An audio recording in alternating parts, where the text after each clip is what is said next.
Hi guys, so this is a really big, very important lesson here.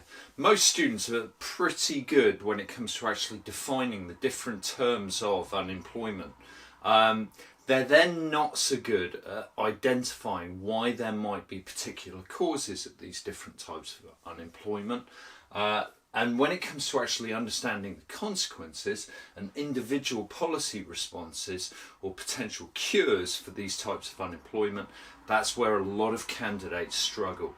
So I've got this lesson together which helps to understand the different causes of each of these different types of unemployment, the consequences and our potential solutions that could be used here. Okay, so first, starting with structural unemployment, so we can see that some of the reasons for this is that it could be due to globalization.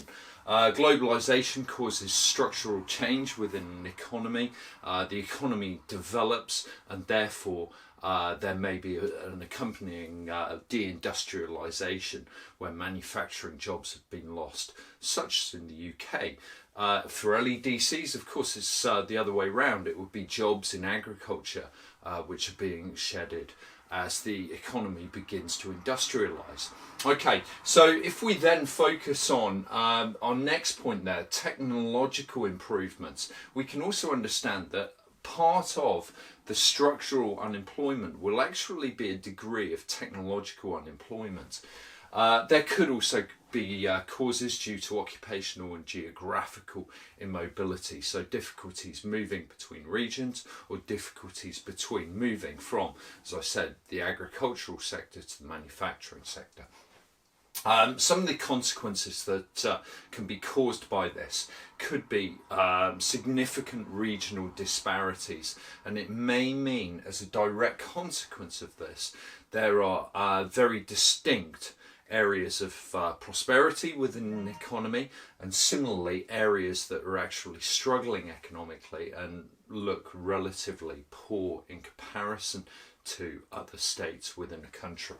That can also have social consequences. Social consequences can include things such as mental illness, as well as health-related problems, and further to that, that loss of cultural identity, as many areas are renowned for their work in particular sectors. So for instance, when it comes to Detroit was often referred to as Motor City, and of course a lot of jobs have been shedded in that car manufacturing industry in Detroit in recent times, and this can lead to a generational loss where people actually don't know what to do, and that is said to take a generation to actually turn around this situation. Some of the attempted solutions here can include things like retraining, providing regional aid, so government supported aid directed at particular areas. This may be in the form of subsidies to companies that actually want to invest in such localities.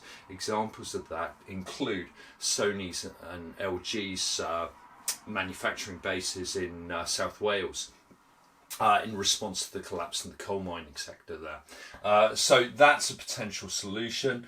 Then there's the issue of trying to improve factor mobility, which might be focusing on improving transport links between various communities so that people can actually easily access jobs. And then finally, it could be about government macroeconomic policy, so reducing interest rates, expansionary fiscal policy, and so on. Now, some of that may also incorporate some of these supply side elements that we see with retraining and improving factor mobility there. Okay, next up, so cyclical or demand deficient employment. So potential causes, global recession, high interest rates. It could be also as a direct result of perhaps fiscal austerity happening within particular cycles. Now that can mean there is a negative multiplier effect. Further to that, we see these reinforced regional disparities taking place. And it may also mean that this cyclical unemployment worsens any potential recession that is actually underway within an economy. That can really cause a bit of a downward spiral as more and more people are made unemployed in a particular locality. That reinforces the impoverishedness of that community, perhaps. So potential solutions may include expansionary monetary and fiscal policy, as well as potential supply side policies such as re-education, retraining, providing more apprenticeships, which government subsidise perhaps. So various things. What can also be done when it comes to primary and secondary education to ensure that workers are really prepared for when the economy begins to take off again. Then we've got frictional search unemployment. Now there's multiple causes, and there is always an element of frictional or search unemployment present within an economy, as people are naturally moving between jobs. Now, in some ways, you can actually look at this as an example of potentially positive unemployment, because it provides employers with more alternatives. That people are actually happy to transfer between jobs is actually a good thing. It's a good thing in terms of an economy's efficiency, and it helps to ensure that you can access the most suitable factors of production. In this case, the factor of input, of course, is labour. So therefore, it provides a lot of choice to potential employers, and that can be seen as a really positive thing.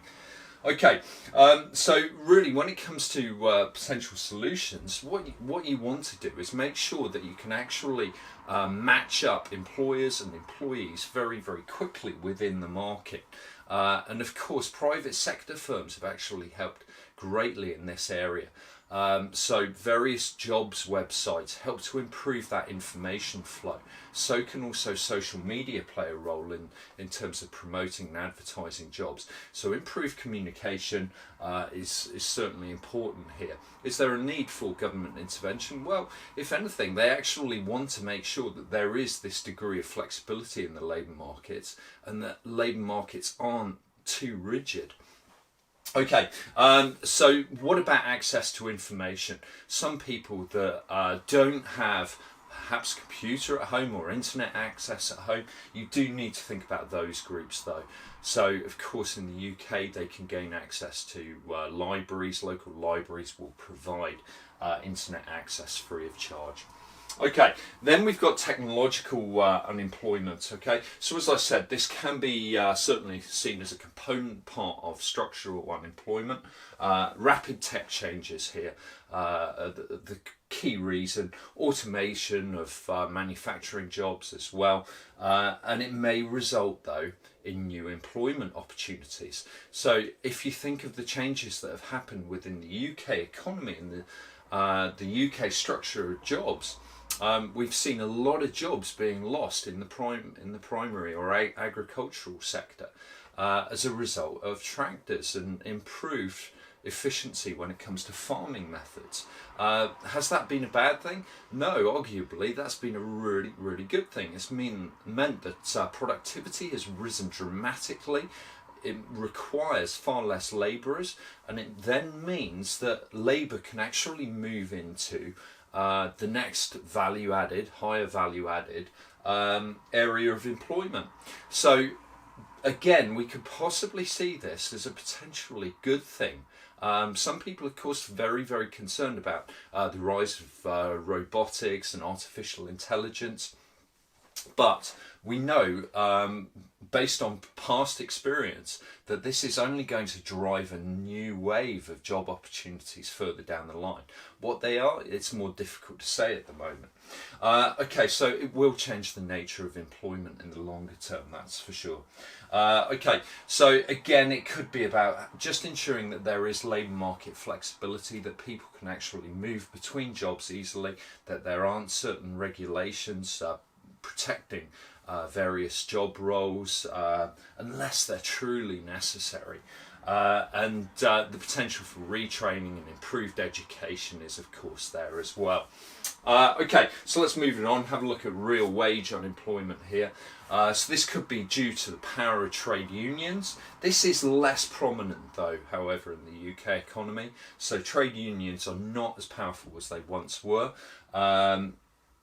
Or alternatively, it could be due to a national minimum wage or living wage set high above the actual market equilibrium wage.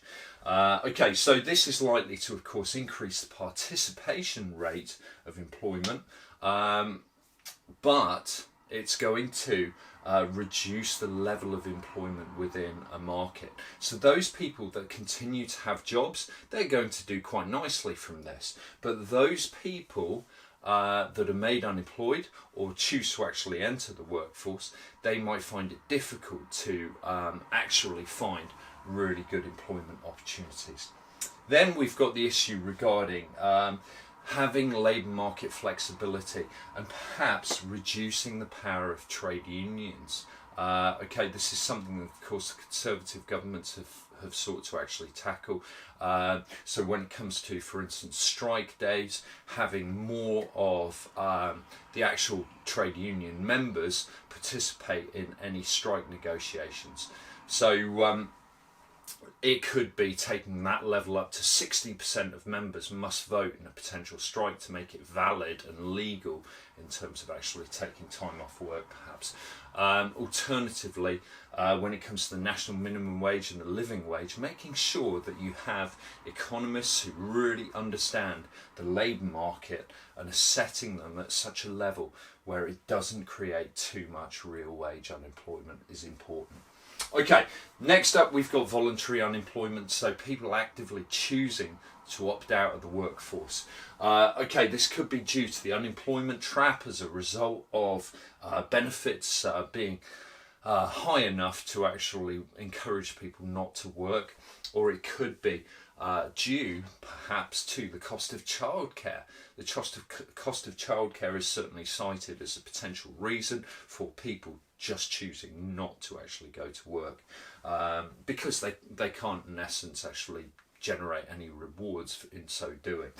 Okay, and of course this causes economic inactivity, and it can also lead to a much longer term mismatch of skills in the economy, also known as hysteresis. Okay, now this notion here is really about where you take time out of the labour market, and over the period of time that you're out of the labour market, then your skills become outdated. And so that can have a significantly bad effect on you as a potential employee in the future. So really, to address this, you've got to look at improving incentives. Okay, so how can you do that? Well, when it comes to the cost of childcare, some people argue that actually we should have staff to child ratios in line with the likes of Denmark and Germany, and that would help to reduce the costs of childcare providers, and therefore they could offer cheaper prices perhaps. Okay, and of course when it comes to the unemployment trap, you've got to be careful about setting any level of unemployment benefits that it doesn't incentivise inactivity. Okay, next up, our final area, youth unemployment. Okay, so this may happen as a direct result of a global recession and the economy changing, and therefore people coming out of education, university, with a mismatch of skills for those that were actually demanded within a labour market. Okay, as a direct result of this, it may mean there could be a rise in inequality between those age groups that are asset rich and actually possess and hold a lot of assets against those who are just coming out of their formal education years and they don't yet own any assets. So this can really kind of pose social problems in terms of the actual rising inequality, and it may mean for some countries such as perhaps Greece, where this is often cited as a real danger, a lost generation of workers who just aren't prepared to actually participate in the workforce, or would like to rather, but they cannot find appropriate positions which are in line with their skills. Okay, and I mentioned there social unrest. We've certainly seen this in Greece. We saw this in 2010 in the UK as well, when it came to increasing tuition fees. Okay, so yes, there can be various issues there. Then potential solutions there. Well, again, it's about labour market flexibility, ensuring that labour markets can naturally readjust and people have an incentive to actually go to work. But further to that, there's also the role for internships. But some people don't like that idea. They say that it's really just exploiting the youth level of unemployment and youth employees. Okay, but nevertheless, it can provide them with the experience they need to actually then go and find a job. And finally, potentially offering apprenticeships. The government may directly try and incentivise this within some firms. Okay, right guys, I hope that's useful. There's a lot of detail there. This is top level stuff, all right? If you know these potential solutions to these different types of unemployment, it's massively powerful. For many of them, when it comes to expansionary monetary and fiscal policy, they can be relevant. Okay, certainly when it comes to the youth unemployment as well, but not so when it comes to the frictional area there, okay, or the technological. You've got to really think about retraining your staff. Okay, right guys, thank you very much.